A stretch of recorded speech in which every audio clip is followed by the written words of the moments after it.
Hi, this is Trailers from Hell. I'm Joe Dante. Today we have a trailer for a picture that you're probably not familiar with, at least under its original title, which is MADMEN of MANDORAS. It's been pretty obscure under that title for many years and is much more familiar today to people under its TV title, which is They Saved Hitler's Brain. But even that's not really the same movie. You'll see.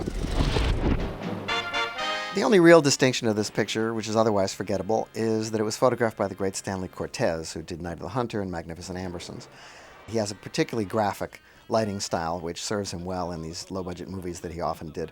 In this case, he's working with a director named David Bradley, who actually did make one really good picture called Talk About a Stranger in 1952. Started his career with 16mm productions of Peer Gynt and Julius Caesar, which starred the young Charlton Heston.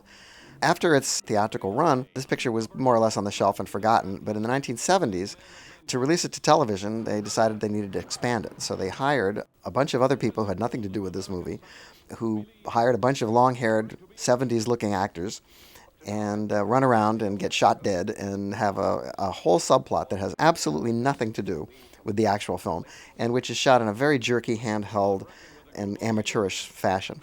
This version of the picture, under the title They Saved Hitler's Brain, is actually the one that people are most familiar with. It's virtually unwatchable. The original picture is only 74 minutes, and there's 25 minutes of extra bad footage.